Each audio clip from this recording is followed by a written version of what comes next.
Yup. Players' profiles and projections. We are back. The Talkin Knicks crew getting ready for this regular season. We're not giving away too much. A lot of championship talk in Nickland. No, we just want to see some guys play well. And one of those guys we are talking about today, Junior, THJ, Tim Hardaway Jr., hoping he starts playing more like senior. We'll send it around the horn with the boys to talk a little bit about his last season. You can look through two very different lenses when reviewing his year. I'm going to pass the mic first to Sir Gregory, the Knight of Middlebury. That's what nobody calls him. Greg Poon, give me your thoughts on last year's Tim Hardaway Jr. season. So Tim Hardaway Jr. was actually having a pretty good season last year. The Knicks were doing well for a long time, and then he broke his foot or something. I don't really know. They were like, yeah, he's gonna be out for a day, and then he was out for a really long time, and everyone was like, what's going on? So I don't know. He ended up averaging 17.5 points per game, which sounds pretty good, but the one big thing that he had trouble with was just knocking down open three-pointers. But then he just converts the most ridiculous two-point shots nonstop. He's an anomaly. I don't know what to think of him. He does some great stuff that you don't see many people do. Some of his finishes are unbelievable, but then he just bricks everything else that he shoots. So I don't know. Hopefully he's the best player on the team this year. Would be nice. Some optimism at the end. Brother Ken Poon, Kenneth Andrew. I always make it look like I'm going to start kicking with him first, and then I send it to his brother, and I feel like an idiot briefly. But, Kenny, what do you got? THJ. Yeah, Jake, you gotta keep people on their toes because, when you tell them that I'm going to go first and then go to someone else, it just throws everyone off. Keeps them on their toes, get the adrenaline pumping. That's when we do our best work. Maybe. No, I'm just kidding.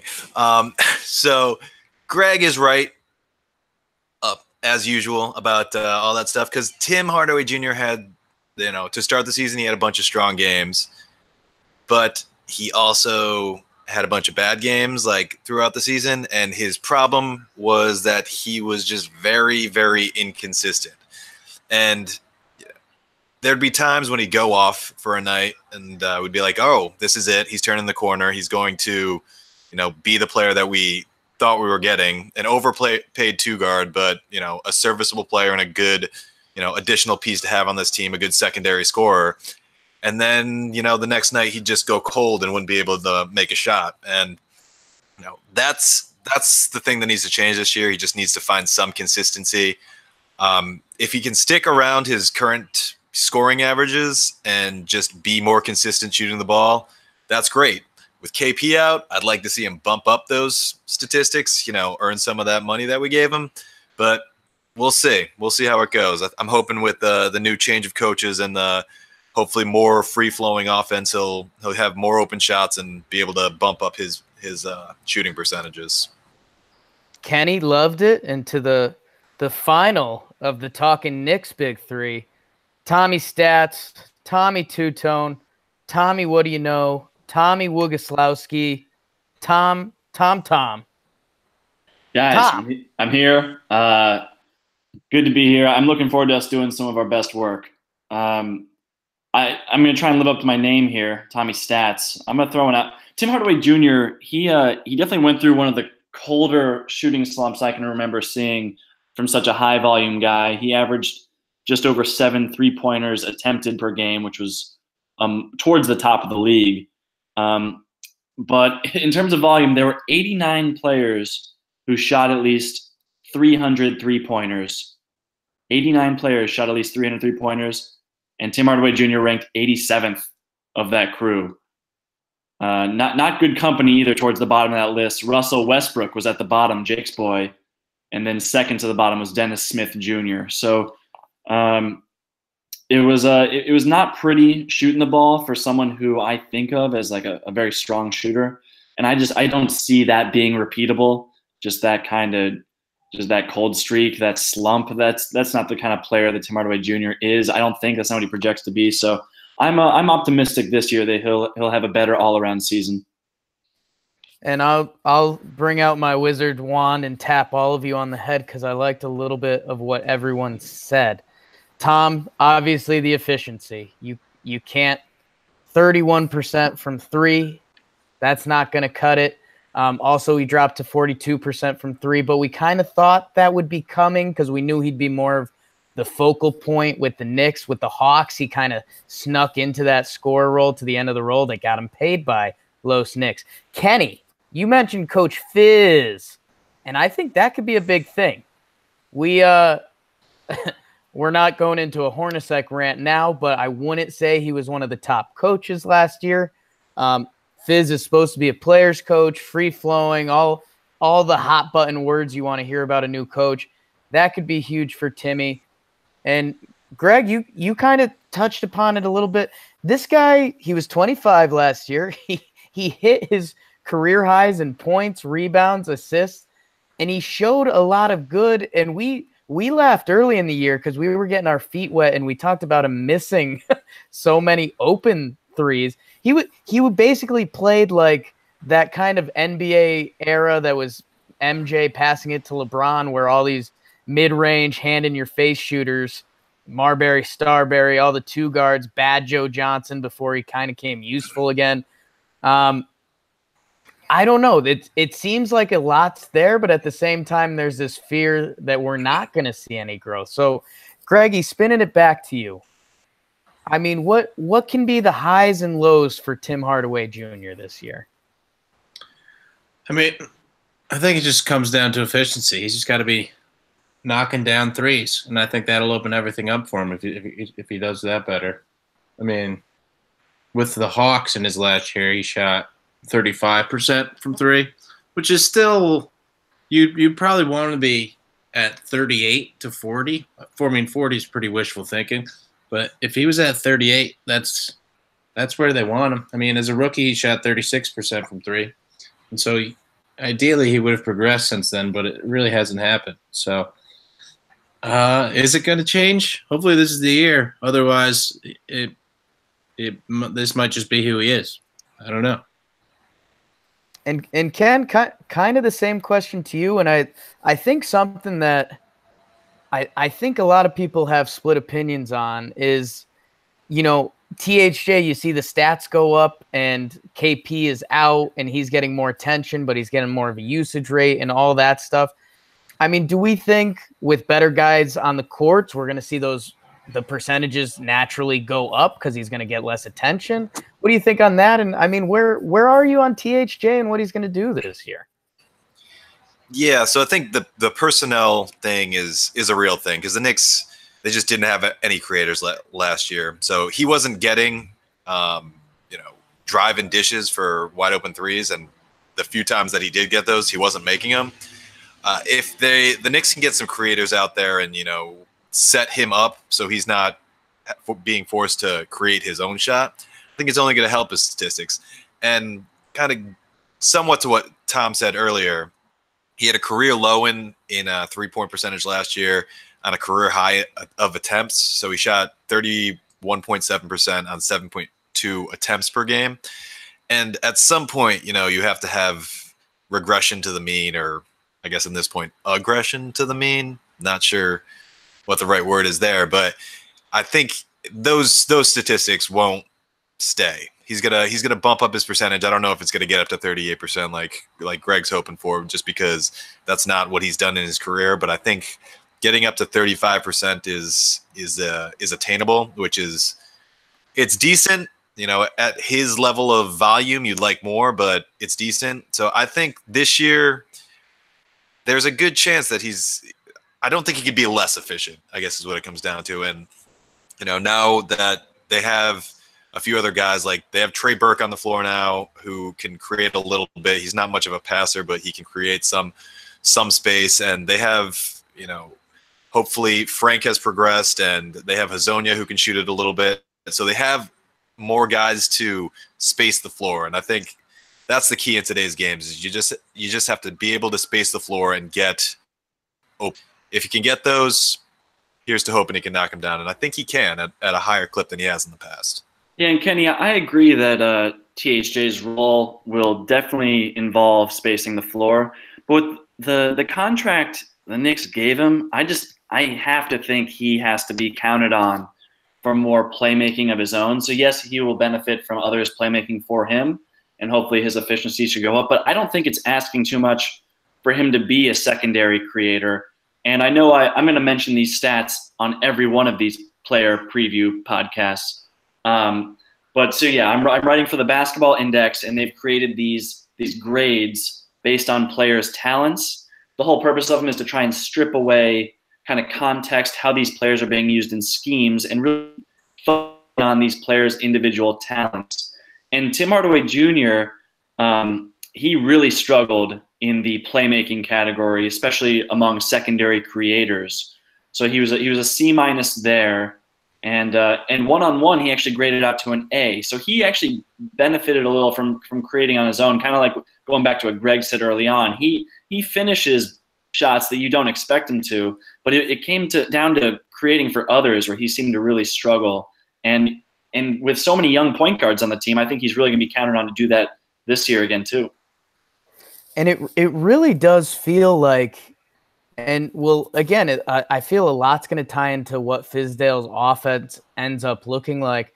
But with his finishing ability, if they can run a little and he can knock down open threes, I mean, it just feels like this guy could take a natural leap pretty easily, which I know we're all secret low-key hoping for. But let's reverse it back around the horn, and we'll kind of get some finishing notes. Maybe we'll sneak an over-under in there. I mean, Tom, he's going into his year 26 season. It's his second season as kind of a known commodity and a guy you have to game plan around if you're the other team playing the Knicks that night.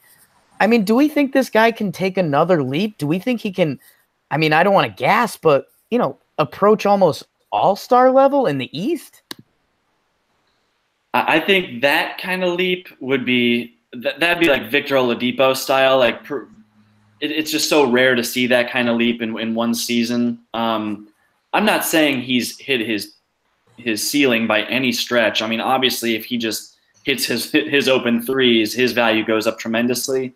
And he's a guy who, unlike a lot of the Knicks last season, is someone you actually have to watch out for in transition. I know I feel like the Knicks were one of the slower teams in the league last year, just from watching. I don't have any stats on that, but like THJ is someone who you actually, if you're the opposing team, you need to get back on D, or else he's going to get to the rim and he's going to finish in the restricted area.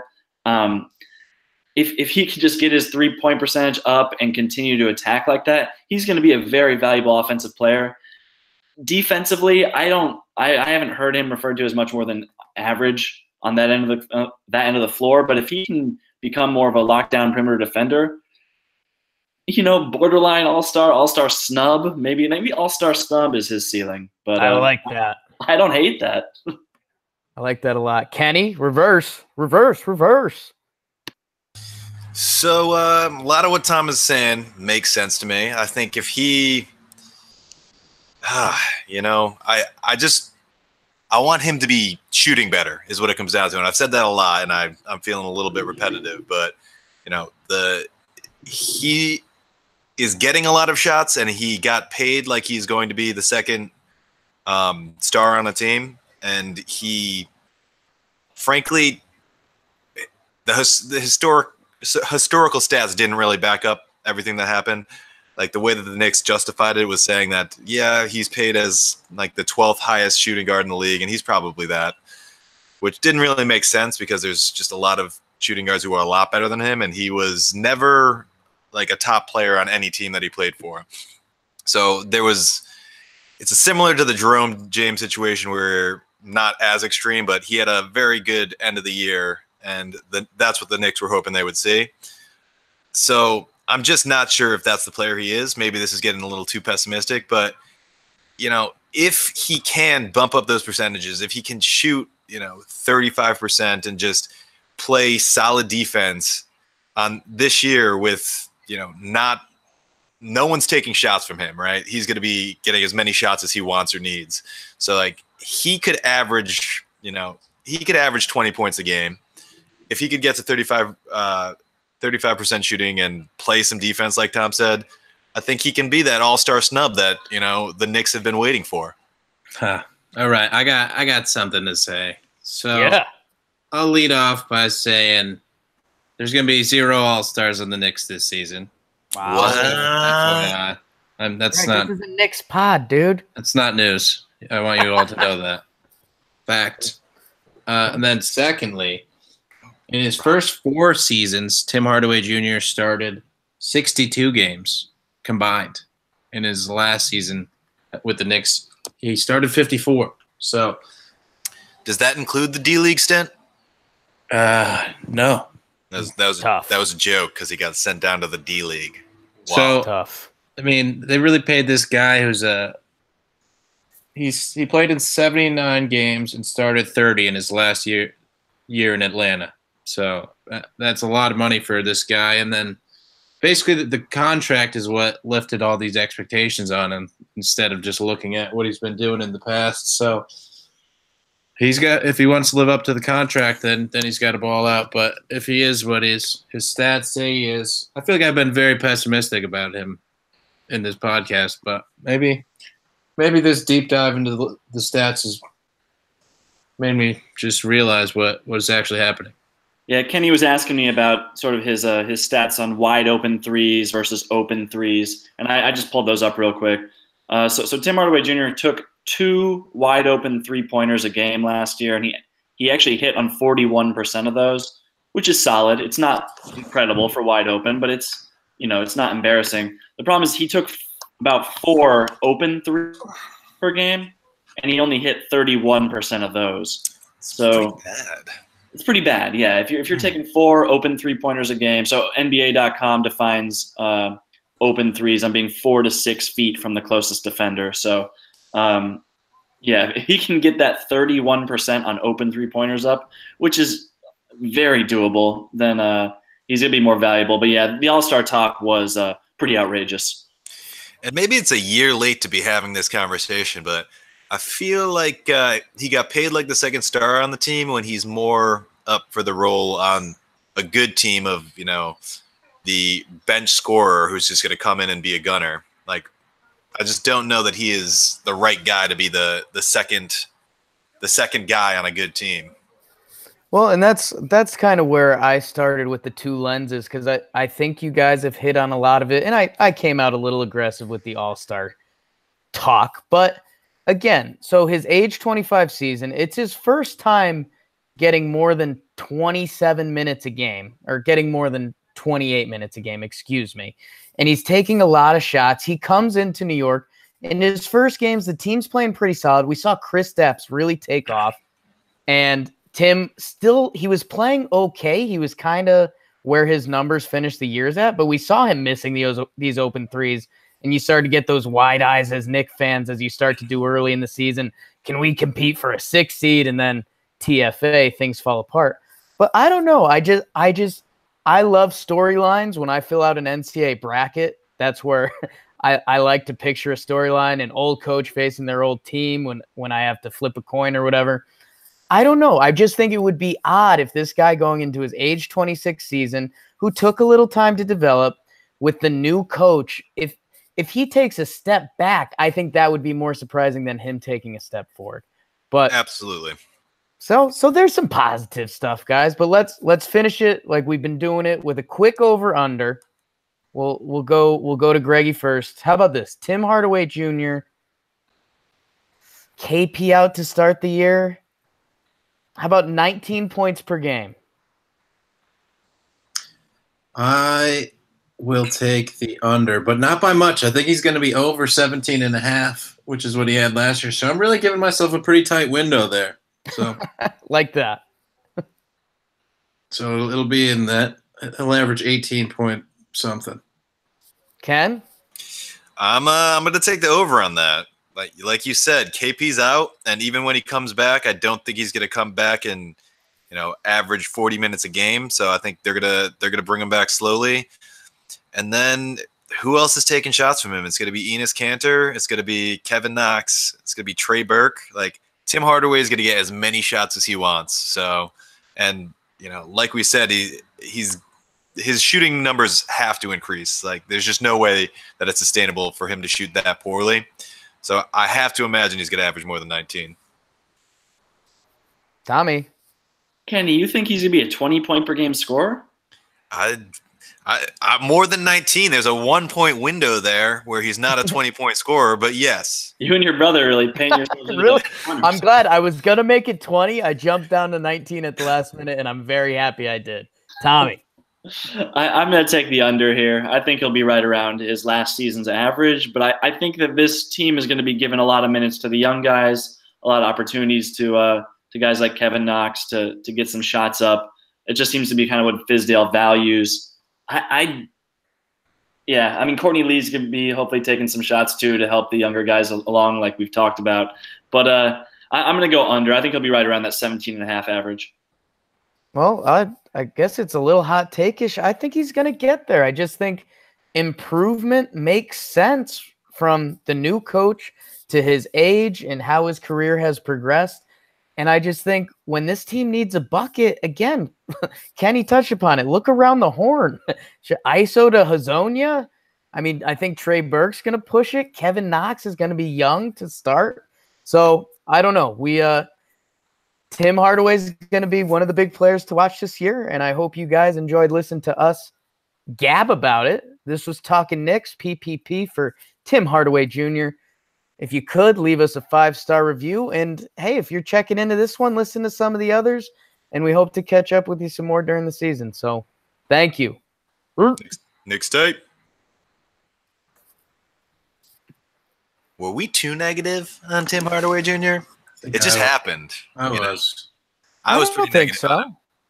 I feel like I was think pretty so. negative. That's I was kind of the just- Knicks' life. I was just mean. I hope he doesn't. I hope he doesn't listen to this. He will. Ken's friends with Lance Thomas. That's why he keeps bringing him up. Lance is my boy, dude.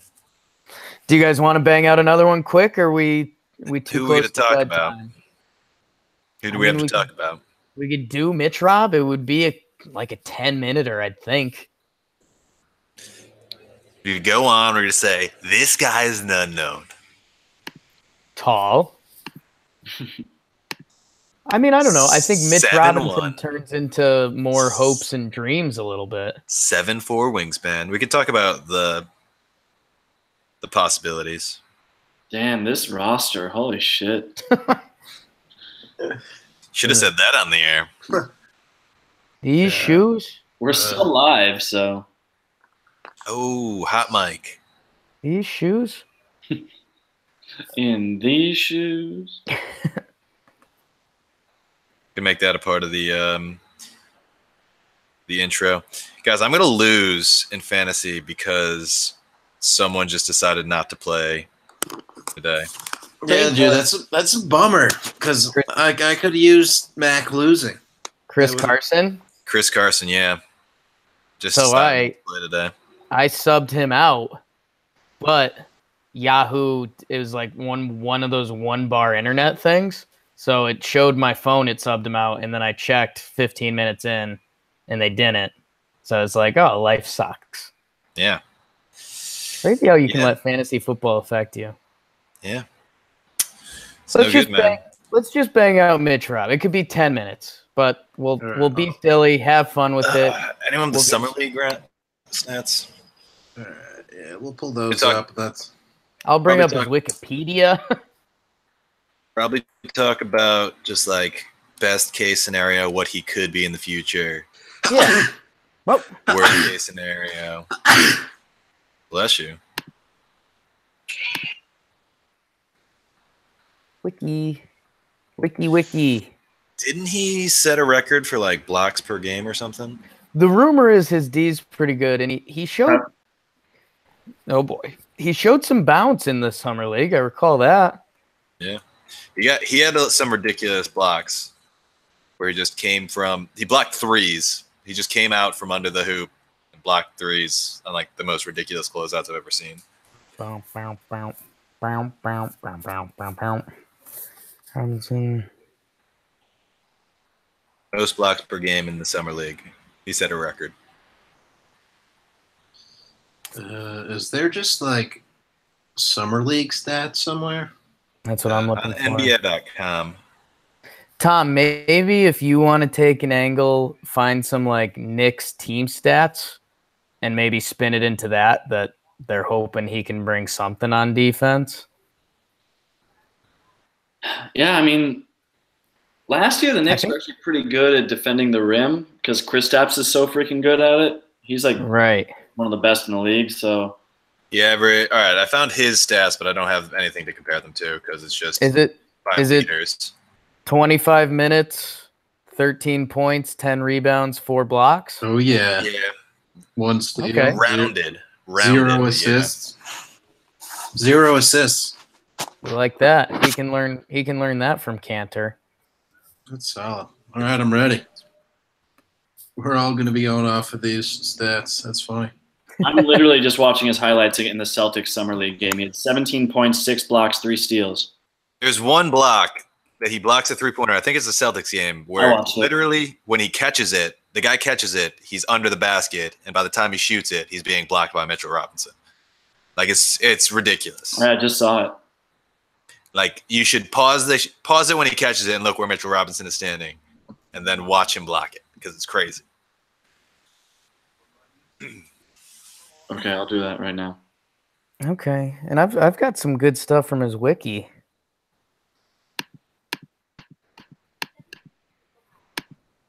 So why didn't Mitchell Robinson has a foot in the paint? Yeah, he blocked it. Yeah, covered a lot of ground. Yeah, he did that a couple times, like throughout the summer league. It's crazy. Oh yeah, I remember that one now. Why didn't he stick at Western Kentucky? I was trying to remember the exact story. Didn't their coach change or something, and he went there to try to hang out for a couple weeks, and he's like, nah. It's super weird. It says there was a team trip to Costa Rica, and then oh, I like that. His room was cleared out, and he was suspended indefinitely, and then he was released transfer, and then he went back to Western Kentucky, and then he fully announced that he was just going to the draft. He would be the first recruited draft pick to wind up not playing for any college, pro, or high school post-grad team throughout an entire year before entering the NBA draft. So that's going to be part of my intro. That's awesome. Let's run it. We're all digging through. We'll see where we land. It'll be a lot of touch and feel to start, but worst comes to worst, we just don't put it out. Yeah. Hey, practice makes perfect, right? Yep. All right. I'm gonna start recording. We're already recording on YouTube. Maybe I'll open with Ken. Maybe I won't. Oh. Welcome back. Player profile and projection. You're with the Talkin' Knicks crew again. We're running through some of the most interesting guys on the roster this year. I say interesting, especially for this player, because you should have seen our pregame meeting. The player is Mitchell Robinson, the rookie, the second-round pick. He was sixth pick in the second round. And normally, a lot of teams wouldn't be hyping up their guy, but he's a 7'1" center who's got a lot of weird stories and potential behind him. I know we were digging through wikis. We were looking through Summer League video where he put up some first ever recruited draft pick to not play college, pro, or high school team before entering the NBA draft due to some weird circumstances from Western Kentucky. And Greggy, I'm going to kick it to you because that's just my natural reflex at this point. 7'1", 7'4" wingspan. We've seen some shot blocking. Give me some thoughts. Where's your head at on M-Rob, Mitch Rob? I mean, Mitch Rob, all about potential. This guy was a five-star recruit. So you know the potential's there. I mean, basically the only thing we have to go off of right now is his high school highlights and his summer league stats, which was 5 games where he averaged 13 points, 10 rebounds, and 4 blocks in 25 minutes per game, which is pretty good. And he shot 67% from the field. So you know he's got potential. He could post stats against the summer league competition at least. So maybe it might be a little steeper learning curve when he gets to the big leagues, but it's there. He'll grow over time. Wouldn't be talking Knicks if we weren't talking summer league highlights. Kenny Poon, Mitchell Robinson, the big man. What are your thoughts? I am excited about Mitchell Robinson. He showed a lot of flash in the summer league. Like we said, that's all we really have to go on. The 4 blocks that Greg was talking about per game in the summer league was a summer league record, which is pretty cool. Not that cool because it's summer league, but still, it's something because pretty much every player goes through summer league. So there's been a lot of future stars in the summer league, and he's averaged the most blocks ever. And I know a lot of those blocks are pretty crazy. I was just talking to Tom as he was watching the highlights because in one of the games, he had a closeout block where he started out with a foot in the paint. The guy caught it on 3 at the 3, took a shot, and by the time he took the shot, he was getting blocked, which is just a crazy amount of space to cover in a small amount of time. So it's exciting to see kind of the stuff that he did. My concern is just Knicks fans getting a little too excited because he is still very young. I think he's 20 now, maybe 21. But he's a young guy, and he, like you said, he hasn't played competitive basketball in a year. So I don't think he's going to come out of the gates firing. I think it's going to take some time, and he's eventually going to be a good player, but I don't think that he's going to come out of the gate as the summer league, all-star that he was. He's a piccolo, always on the go. Tommy, stats, we're introducing you to a player that literally almost has no stats. So I'm excited to hear what you got for me, Tom. Jake, I'm shook. I don't even know what to do with this guy. One thing I'll point out is it's kind of strange at this time in the NBA to be looking at centers as like very valuable prospects. You wonder kind of what their place is in the league after seeing a finals where like LeBron and Kevin Durant were playing the nominal center position. But Mitchell Robinson can serve a very valuable purpose here in kind of like a Clint Capella type role. The Knicks haven't had a vertical threat in some time. I guess Porzingis when he rolls, but he's more of a pick and pop type big at this point, just with his frame. But Cantor, he'll roll and he'll roll hard to the rim, but he's no lob threat by any stretch. So with Robinson, you get more of like that DeAndre Jordan, Clint Capella type, who kind of scares the defense to run towards the rim and tag Robinson at the rim. And you know what that does? That creates more space for the guys on the perimeter when defenses are scared of that lob threat. So I'm excited to see what Robinson can do in that capacity. And Tom, not to kind of pull back a little bit of what you said, and it probably isn't because, like we said, we don't really know anything about Mitchell Robinson, but they have talked about the possibility that he might be able to shoot the ball a little bit. And I know that there's been highlights of him, practicing shooting the ball or practicing shooting threes and making a bunch of threes.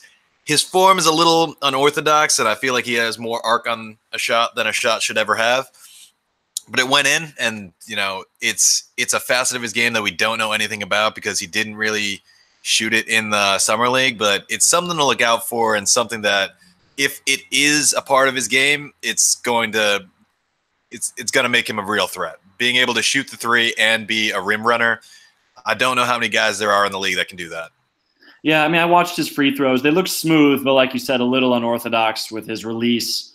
It seemed, I mean, granted they were free throws, but it seemed a little slow, like defenders could actually get in his face on jump shots. But I'd be surprised if this year he actually stepped out and started taking shots. I think at this point in his career as a rookie, he'll probably be going more to his bread and butter, which will be finishing around the rim and just throwing down lobs. So if he could expand his game in future seasons, I'd be all for that. But at this point, I'd be pretty surprised if he tried to expand it or to step that far out.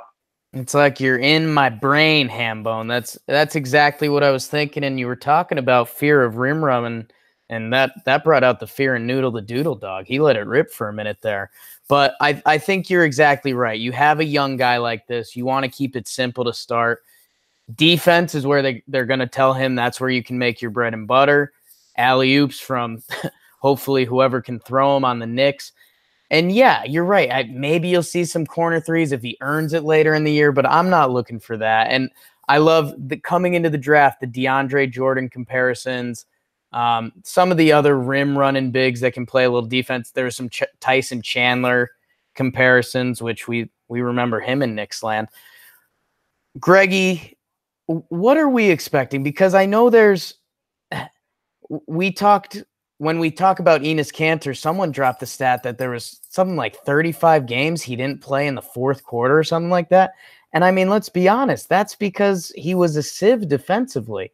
So it seems like if Mitchell Robinson can do what he showed us on defense, he can find a role on this team and become a helping big. And the other thing that I just wanted to mention that Tom touched upon was where the big man is dying and all that stuff in the league.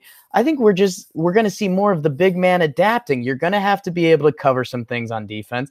You're going to be able to have to spread it a little bit, but a good big man can still impact the game. We mentioned Clint Capella. I think he's the model of the big man that can still have a huge impact while still being a guy that doesn't have very much range. So with all that gas I just let out, Greggy, give me some hopes and dreams. What do you think is a best case? What do you think is a worst case for Mitchell Robinson this year? All right. So the one thing I'll say is that this guy has a lot of potential, and a lot like Frank, where last year was his rookie year and we didn't see much, but we know that he's a potential guy.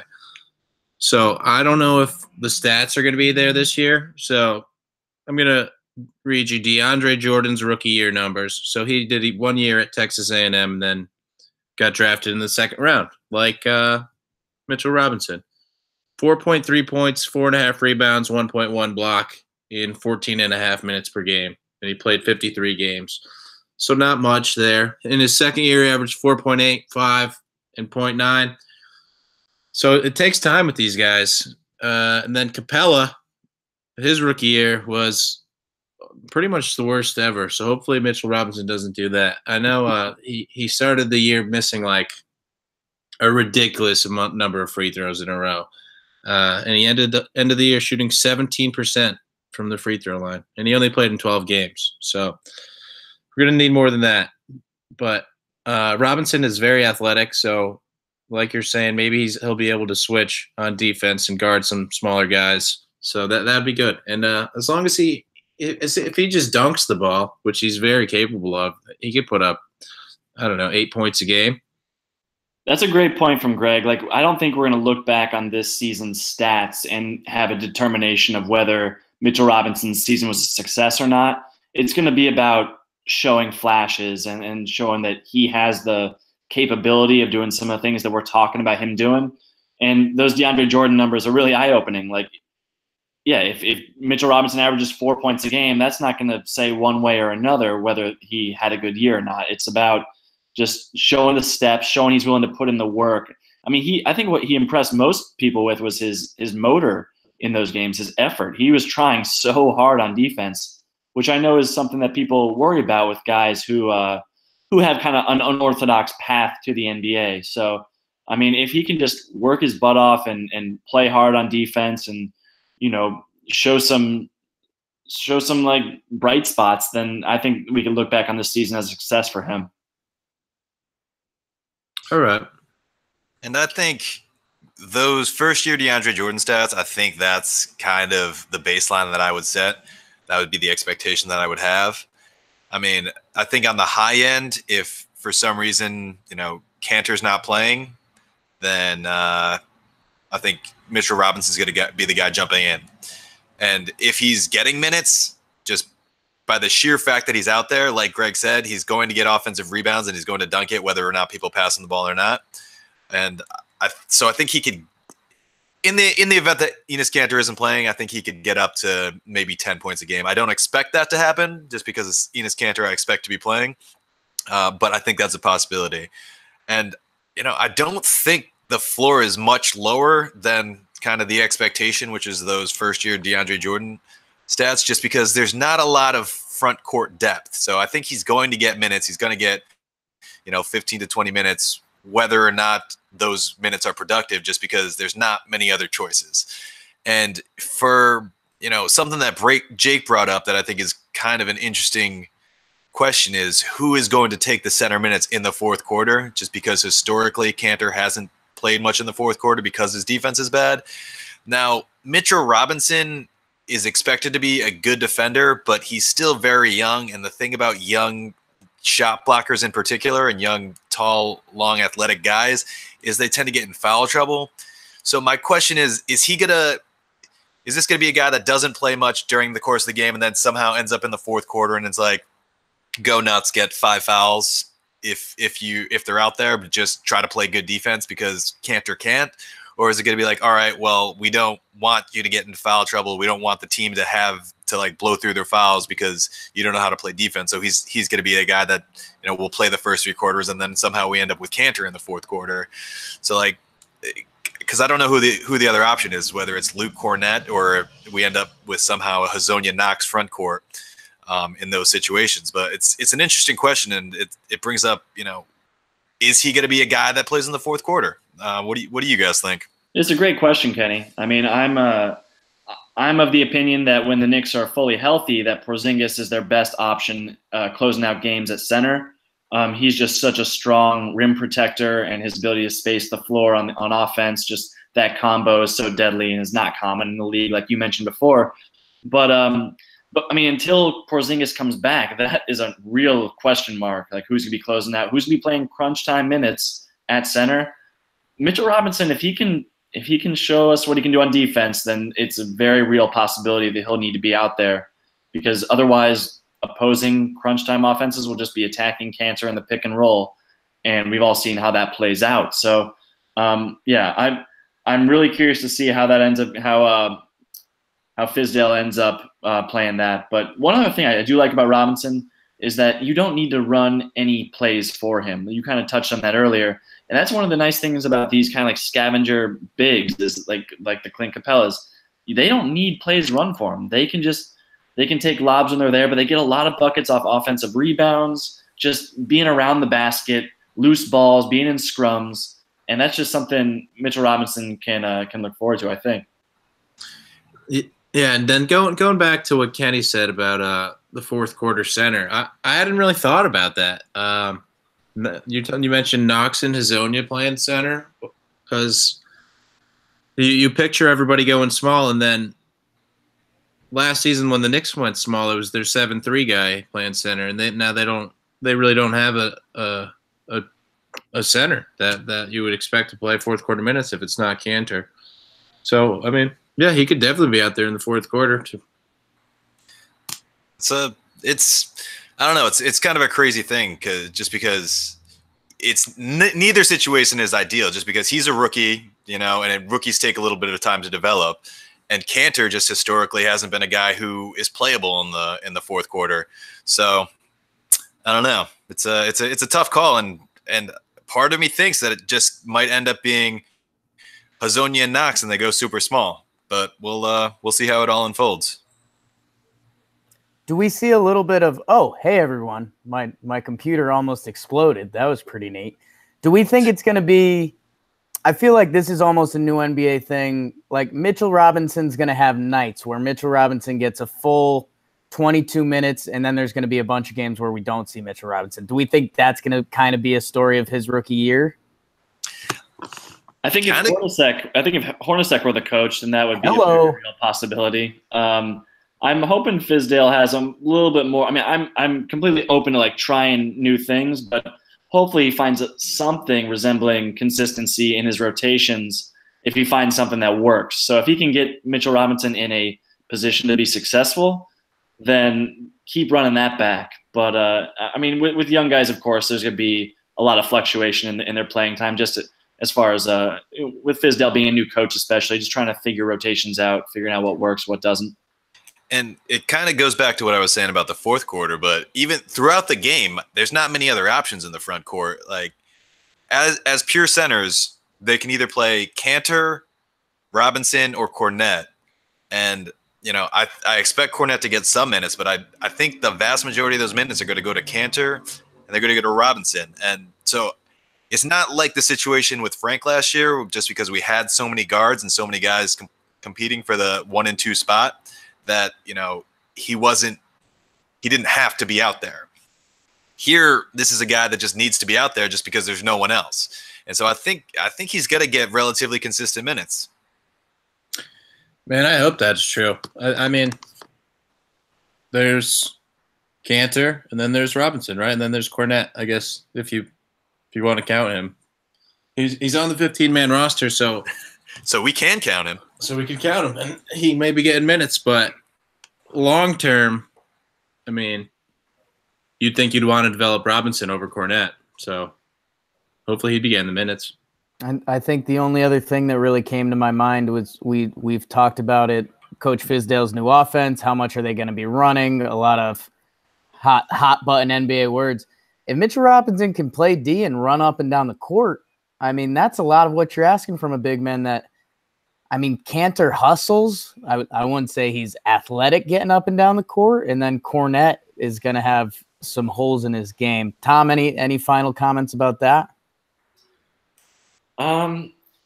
Yeah, I mean, just as far as the rotation goes, I'm really curious to see if Kenny's prediction of a small front court of Hazonia and Knox being a 4-5, like that would be, or any combination of like a Lance Thomas, Knox. I mean, that'd be pretty surprising, even with the way the league is going, trending small. Like that is particularly small. So I'm bullish on Robinson's chances of cracking the rotation and getting consistent minutes.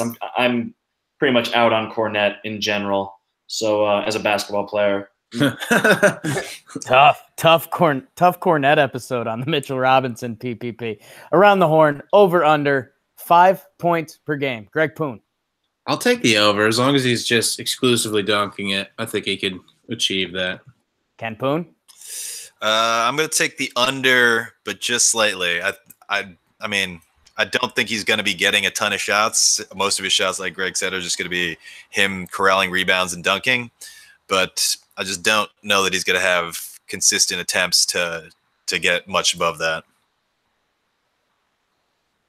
Yeah, Jake, I'm glad you didn't set it at 5.1 because I'm pretty sure that's what he's going to average. So I'm going to take the slight over. Proud of you. I thought about doing a points blocks mix, but that gets a little too tricky. Either way, I think we talked about a lot of Mitchell Robinson. I missed a chunk of it, but I know you boys would block my shot and send it right back. So thank you guys for listening. The Mitchell Robinson PPP. He's got a lot of potential. That's kind of we haven't said that word enough in Knicks land lately, so hopefully it pans out. And if you've been listening, thank you very much. Drop a good 5-star review if you like it. And hopefully we'll be talking to you guys soon. Knicks tape. I think the part where Jake wasn't there was the best part. No offense to fire. Jake, we didn't tell anyone that you were gone. It was all pretty natural. That was good. I'll tell Jimmy to make that. I'll just tell Jimmy to mute my whole part, and I think we're good. Yeah. No, we actually had an interesting conversation when you were gone, which you caught the end of. I didn't know. I don't know if you figured out what we were talking about. It was about you. It wasn't. I heard the Hazonia Knox small lineup. We'll just crunch time minutes at 7. It was who's gonna play in the fourth quarter because Cantor doesn't play in the fourth quarter because he's really bad at defense, and now they have no one else to put at center. Can't play with him. Yeah, that is kind of scary, huh? Yeah, and that's what we talked about while you were gone. What if Mitchell Robinson's good? Should we have had that conversation? So the thing I didn't bring up that I talked to Tom about today is like people were saying that he just in open practice he just got absolutely destroyed by Enes Kanter. The one thing is I can see that Kanter destroys everyone. Yeah, that's what Tom said. He's really good at offense. People are especially centers are monsters in the NBA. It'd be tough to be a rookie. Yeah. You guys seen Kanter with his shirt off? Yeah, dude's crazy. He looks photoshopped. I got dating a WWE chick. I got his poster on my wall. What is this? I don't want to do that. I don't know. Who are you guys? All right, I gotta watch this. This SNL skit and then some Cheers. I go to bed. Nice. Sorry, we got started a little later, boys. But yeah, man, good. We should start Maybe we should start a Cheers podcast. Cheers is so good. So good. everybody knows your name. Okay, yeah. Let's Good. I'll talk to you boys tomorrow. I'll be driving 12 hours in a car, so All right, let's keep doing these. All right. let's keep doing these, guys. All right, I'm having fun. Later, guys. See you later. Night, boys. Bye. I could leave this on all night. Oh, bye.